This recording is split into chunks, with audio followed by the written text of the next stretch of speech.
The statistics South Africa Statistician-General Risenga Maluleke says the country's population has increased to 59.62 million. Maluleke says Gauteng is leading with the highest number of residents, followed by Kwa-Zulu Natal and the Western Cape. Now, for more on the latest populations numbers, we're joined by the man himself, the Statistician-General, Mr. Risenga Maluleke. Very good afternoon to you, sir. Now, today, a short while ago, you revealed that the South African population is aging.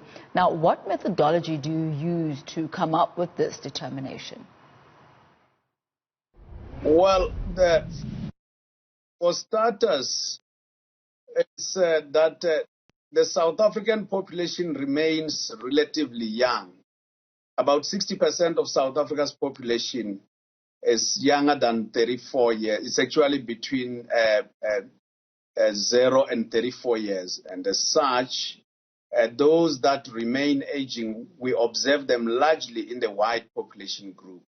In the black African population group, the population remains relatively young. Now, you also talk about the fact that there are 5.4 million elderly people living in South Africa. In the context of where we are right now in the midst of COVID-19 and this global pandemic, what exactly does this mean? It's too early to tell in relation to the way COVID-19 will behave. If you look at the end of June, by the 30th of June, we had 2,657 deaths in South Africa, which when you compare with other nations that were at a similar level with us at the time, our death rate was much, much more lower. And in this regard, specifically in terms of the 60 years plus who you would say that much at risk of getting infected with the coronavirus. The one thing that you can see is that our rate of going out or recovery rate is relatively better than most nations, including developed nations.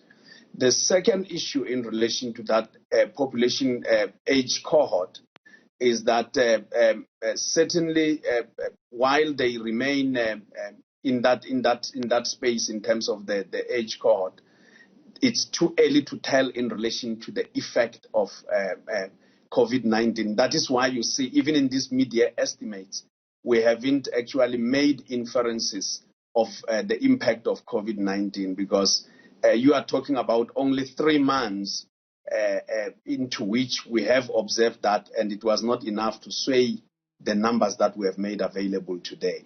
And I'm sure that the next numbers, perhaps, the next numbers that you do put together will be able to put all of this into context. But I found it quite interesting that the Western Cape and Gauteng have the lowest fertility rates. What exactly does this mean, and what could be the reasons? Firstly, is a fertility rate is the number of live births that a woman will have in her lifetime. So the number of live children born to a woman in her lifetime constitutes fertility. We tend to see rural provinces with higher fertility. In the last population estimates of 2019, the Eastern Cape had the highest fertility. This time, it's Limpopo followed by the Eastern Cape.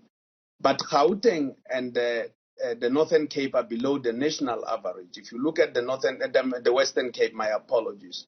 The Western Cape is sitting at 2.01 number of children, live births to a woman, whereas when you look at Gauteng, it's 0.9. What it means is that, one, is there are fewer children born in Gauteng. But the other issue is if you look at the population base of Gauteng, Gauteng is the only province in the country that tends to have more males than females. Whereas in the rural provinces, because of migratory work patterns, you have males moving out into urban centers. And indeed, when you have a lesser base of women, plus the levels of education that you find in the Western Cape as well as in Gauteng, then your fertility rate tends to decline.